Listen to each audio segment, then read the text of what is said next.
Bore ఉంది.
ಇದು ಹೆಣ್ಣುಗೋಡು.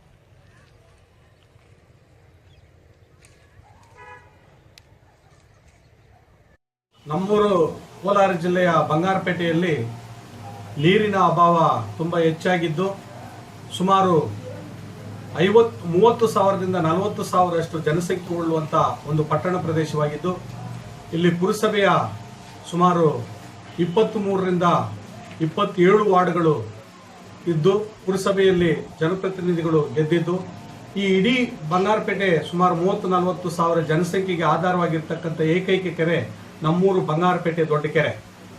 ಈ ಕೆರೆ ಒಂದೇ ಇಡೀ ಪಟ್ಟಣಕ್ಕೆ ಕುಡಿಯುವ ನೀರಿನ ಆಧಾರ ಸ್ತಂಭವಾಗಿತ್ತು.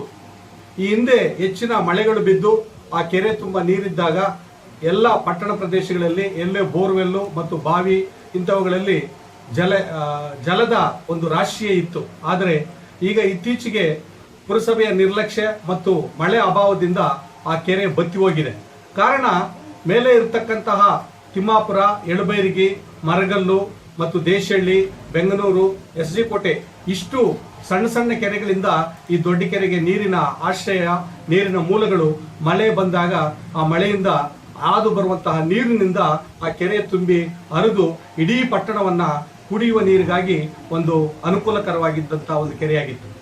ಇತ್ತೀಚೆಗೆ ಎಲ್ಲಾ ರಾಜಕಾಲುವೆಗಳು ಸುಮಾರು 80ರಿಂದ 100 ಮೀಟರ್ ಬರುವಂತ ಒಂದೊಂದು ರಾಜಕಾಲುವೆಯನ್ನು ಕೂಡ ಅನೇಕ ಅಕ್ರಮದಾರರು ಅದನ್ನು ಒತ್ತುವರಿ ಮಾಡಿಕೊಂಡಿದ್ದಾರೆ. ಆ ಒತ್ತುವರಿಯನ್ನು ತೆರವುಗೊಳಿಸುವುದರಲ್ಲಿ ಕಂದಾಯ ಇಲಾಖೆ ಮತ್ತು ಸಂಬಂಧಪಟ್ಟ ಜಿಲ್ಲಾಡಳಿತ, ತಾಲೂಕಾಡಳಿತ ವಿಫಲ ಆಗಿದೆ. ದಯವಿಟ್ಟು ಈ ಜಿಲ್ಲಾಡಳಿತ ಮತ್ತು ತಾಲೂಕಾಡಳಿತ ಇದರ ಕಡೆ ಗಮನ ಕೊಟ್ಟು ಎಲ್ಲ ರಾಜಕಾಲುವೆಗಳು ಮತ್ತು ನೀರಿನ ಶೆಲೆಗಳು ಮತ್ತು ಅನೇಕ ಜಲದ ಕಾಲುವೆಗಳೇನಿದ್ದಾವೆ, ಸಣ್ಣ ಸಣ್ಣ ಕಾಲುವೆಗಳು ಮತ್ತು ದೊಡ್ಡ ಕಾಲುವೆಗಳು, ಈ ಎಲ್ಲ ಕಾಲುವೆಗಳನ್ನ ಈ ಕೂಡಲೇ ಸಂಬಂಧಪಟ್ಟ ಕಂದಾಯ ಇಲಾಖೆ ಮತ್ತು ಜಿಲ್ಲಾಧಿಕಾರಿಗಳು ಇವರೆಲ್ಲರೂ ಕೂಡ ಅದನ್ನು ತೆರವುಗೊಳಿಸಿದ್ದೆ ಆದರೆ ಇಲ್ಲಿನ ನೀರಿನ ಅಭಾವ ತೀರಿಸಬಹುದು. ಇಲ್ಲವಾದಲ್ಲಿ ಇಲ್ಲಿನ ಅನೇಕ ಸಮಸ್ಯೆಗಳಿಗೆ ಮತ್ತು ನೀರಿಲ್ಲದೆ ಕುಡಿಯುವ ನೀರಿಲ್ಲದೆ ತೊಂದರೆಗೊಳಗಾಗಿ ಅನೇಕ ಸಾಂಕ್ರಾಮಿಕ ರೋಗಗಳಿಗೆ ತುತ್ತಾಗುವಂತಹ ಒಂದು ಕಾರಣವಾಗ್ತಾ ಇದೆ. ಆದ್ದರಿಂದ ಸಂಬಂಧಪಟ್ಟ ಇಲಾಖೆಗಳು ಹಾಗೂ ಜನಗಳು ಇದರ ಕಡೆ ಗಮನ ಕೊಟ್ಟು ಹೆಚ್ಚಿನ ಒತ್ತು ಕೊಟ್ಟು ಆ ರಾಜಕಾಲುವೆಗಳನ್ನು ತೆರವುಗೊಳಿಸಿ ಕೆರೆ ತುಂಬ ನೀರಿದ್ದು ಎಲ್ಲ ಬೋರ್ವೆಲ್ಗಳು ಬತ್ತಿ ಹೋಗದಂಗೆ ಕಾಪಾಡಬೇಕಂತೇಳಿ ಈ ಮೂಲಕ ಮನವಿ ಮಾಡಿ